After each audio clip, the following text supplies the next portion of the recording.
Assalamualaikum warahmatullahi wabarakatuh. Selamat pagi Bapak Ibu guru hebat seluruh Indonesia. Pada kesempatan kali ini saya akan menyampaikan pemaparan mengenai perencanaan berbasis data atau PBD. Selamat menyaksikan.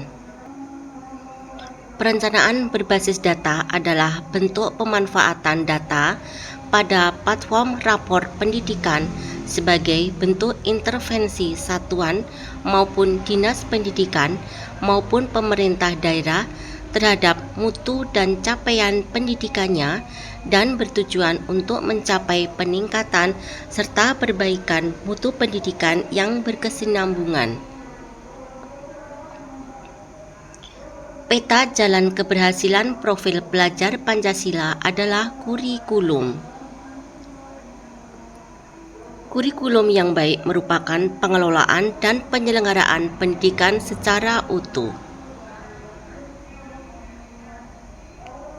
Kurikulum tersebut merupakan alat untuk menentukan bagaimana satuan pendidikan mencapai tujuan pendidikan.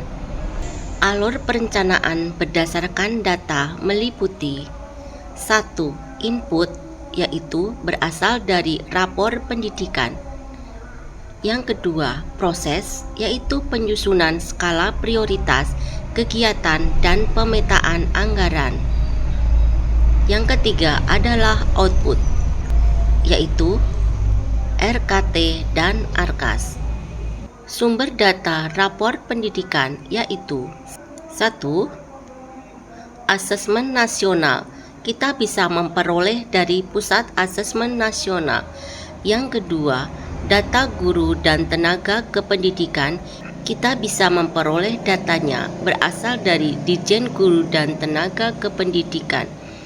Yang ketiga, sistem informasi pengadaan sekolah, aplikasi sumber daya sekolah atau SIPLAH dan ARKAS. Yang keempat adalah SIPBOS. Data pada rapot berasal dari asesmen nasional meliputi perencanaan, terdiri dari 1. Kemampuan dalam literasi dan numerasi. Yang kedua adalah indeks karakter, merupakan pengukuran karakter siswa. Yang ketiga adalah lingkungan belajar, berasal dari iklim kebinekaan dan iklim keamanan. Asesmen nasional merupakan salah satu sumber data yang didapatkan melalui survei ke seluruh satuan pendidikan di Indonesia yang dilaksanakan berbasis komputer. Sedangkan rapor pendidikan adalah tampilan kondisi satuan pendidikan berdasarkan data dari hasil asesmen dan survei-survei nasional yang melibatkan satuan pendidikan dan daerah. Refleksi perencanaan terdiri dari 1. Data apa yang bisa dimanfaatkan agar keputusan tepat sasaran. 2. Strategi apa yang kita lakukan untuk melibatkan peran peserta didik dan guru secara langsung. 3. Perencanaan yang kita lakukan adalah momen penting untuk menentukan layanan pendidikan yang lebih baik. 4. Peningkatan kualitas layanan ini dilakukan untuk mendukung peserta didik berkembang dengan baik dan memperoleh capaian pembelajaran yang terbaik. Tujuan perencanaan berbasis data. 1. Memberikan perbaikan pembelanjaan anggaran serta pembenahan satuan pendidikan yang efektif, akuntabel, dan konkret. 2. Disesuaikan dengan kebutuhan satuan pendidikan berasal dari data pada platform rapor pendidikan. Ketiga, melakukan pembenahan melalui penyusunan kegiatan peningkatan capaian berdasarkan hasil identifikasi dan refleksi terhadap rapor pendidikan dan keadaan lapangan. Pertimbangkan dalam melakukan perencanaan. 1. Pertimbangkanlah data-data yang ada selama ini. 2. Mengolah mengolah data yang sudah diisi dengan sebaik mungkin.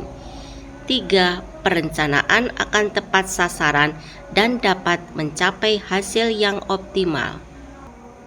Perencanaan berbasis data meliputi pemanfaatan data,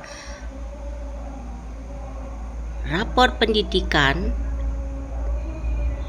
mutu dan capaian pendidikan, dan tujuan untuk mencapai peningkatan dan perbaikan mutu pendidikan yang berkesinambungan.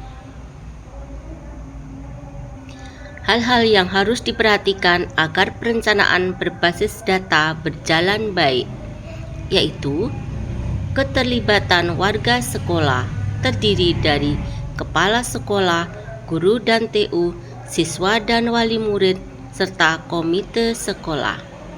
Yang kedua adalah data tidak berdasar asumsi. Tantangan untuk mengubah kualitas satuan pendidikan adalah mengubah pola pikir dalam menyusun perencanaan program pembelajaran. Tantangan untuk mengubah kualitas satuan pendidikan. 1. Kualitas pendidikan masih rendah. 2. Kompetensi pendidikan yang kurang profesional. 3. Biaya pendidikan yang mahal. 4. Aturan atau undang-undang pendidikan masih belum baik. Perencanaan tanpa didasarkan data yang akurat akan mengakibatkan tidak akan membenahi akar masalah yang sebenarnya. Kesulitan dalam menentukan perencanaan. 1. Penentuan akar masalah. 2. Penentuan skala prioritas. 3. Penentuan program tepat sasaran. 4. Pemetaan anggaran dasar. Yang kelima adalah keterlibatan berbagai pihak. Berikut adalah dokumentasi pelaksanaan perencanaan berbasis data.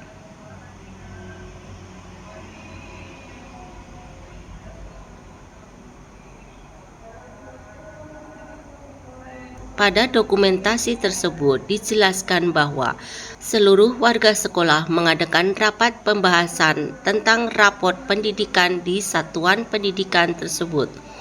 Kemudian, setelah dianalisa, dibentuklah kelompok-kelompok guru tertentu untuk membahas atau mencari data yang sebenarnya yang bisa diperoleh dari berbagai sumber.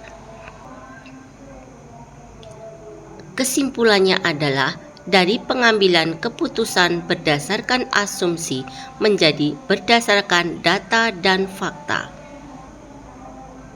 Produk akhir perencanaan berbasis data adalah RKT dan ARKAS.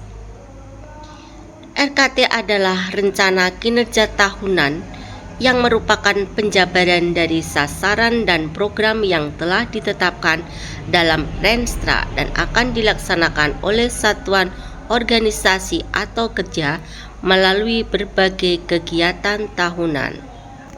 ARKAS adalah aplikasi rencana kegiatan dan anggaran sekolah, merupakan sistem informasi yang memanfaatkan teknologi informasi dan komunikasi untuk memfasilitasi perencanaan, penganggaran, pelaksanaan, dan penatausahaan, serta pertanggungjawaban dana bantuan operasional satuan pendidikan atau BOSP di satuan pendidikan.